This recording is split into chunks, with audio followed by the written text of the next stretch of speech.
Hey guys, we are back and we have thoroughly cleaned and rinsed our granite countertop, and we've let it dry because with the granite you want to make sure there are some kind of divots and imperfections and inconsistencies. So you want to make sure that everything is dry, even like if there's little fissures or cracks, you want to make sure they're good and dry. We put some tape against the backsplash, so just your any kind of painter's tape is fine.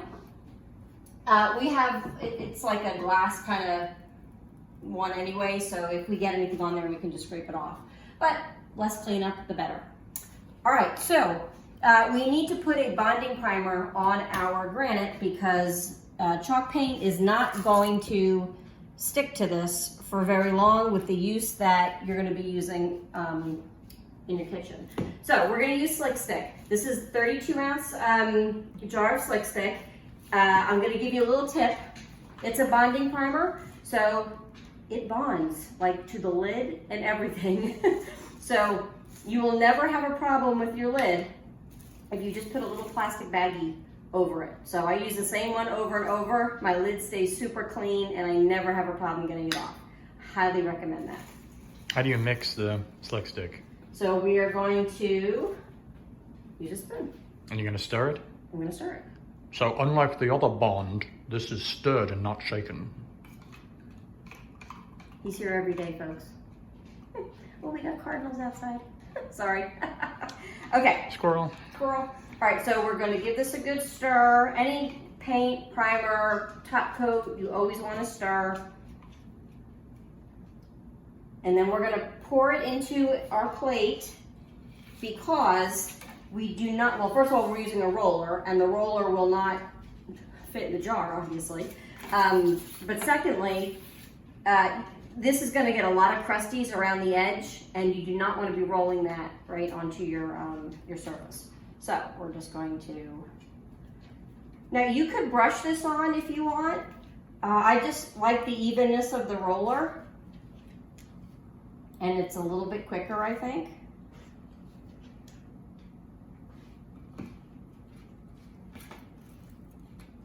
And I'm sure we're going to need more than that, but we will start there. Because all our dogs are everywhere right now. Callie's falling asleep. You're getting sleepy. Can't keep her eyes open. Okay, I'm just using a high density foam roller for this. I will probably toss this when I'm done. Don't rinse a lot of the Slick Stick down your sink. Take it outside and rinse whatever you're using off first if you're going to reuse it, and then do the rest in your sink. You don't want to rinse a bonding primer down your pipes. Not good. James bonding primer. All right, so I think I'm gonna start here and just kind of work my way. Is that just a drip in the? That? Yeah. Yep. Just make sure you don't have any crusties in there. You want to do 2 coats of this, and don't rush this process. I did that a couple days ago on the piece over there, the countertop part over there, and I had a little speck of something in there, and I took it off with my finger, and I took all the primer off. So you got to wait overnight. This is a lot of work, so do it the right way. Don't create more work for yourself. Yes. So sometimes the sponge or the roller is going to go right across. If that happens, just kind of lift up a little bit. It just probably means you're pressing too hard. But I kind of like to get that rolled, not brush strokey look. And I would be careful about going too fast with the roller, so you don't be flying Slick stick all over our new table and chairs that you're pointing at. We're going to go right around the edge here. And if you rub it on, and then go back over it with a lighter touch, that's fine. That's kind of what I do. My phone rings, the dogs are taking a drink. Hey, welcome to our world. Can we get any more background noise? This is all real, guys. We're not one of those YouTube channels where everything is pre-recorded and rehearsed and all that stuff. Well, it is pre-recorded, but It certainly isn't rehearsed. it's not rehearsed. Charlie, beat it.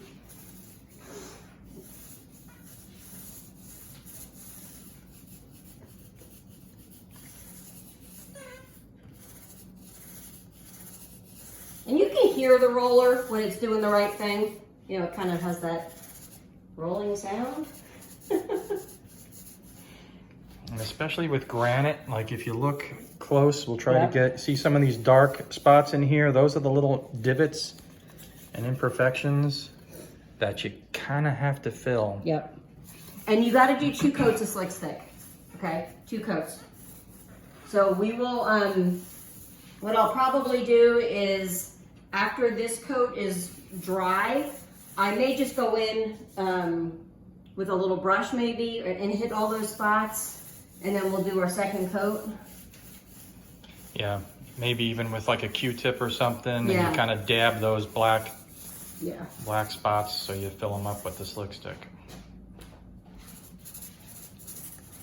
And if I notice I'm getting these big lines, I'm just kind of lightly going over it. The look we are going for is that granite look, and it's very kind of textured looking. Concrete look. Concrete. What I said, granite? Granite, yeah. That's what, we're getting rid of the Yeah, granite. if we wanted a granite look, we would have kept the granite.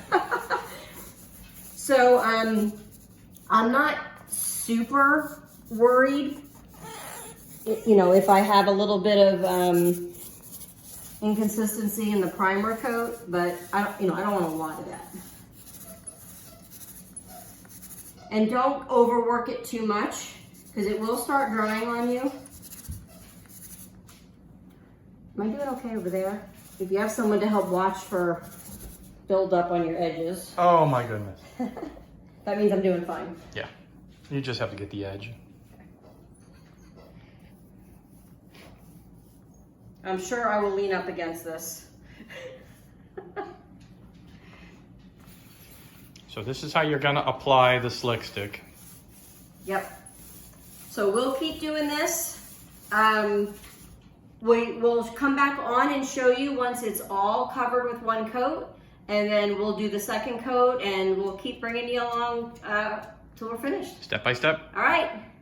Bye, guys.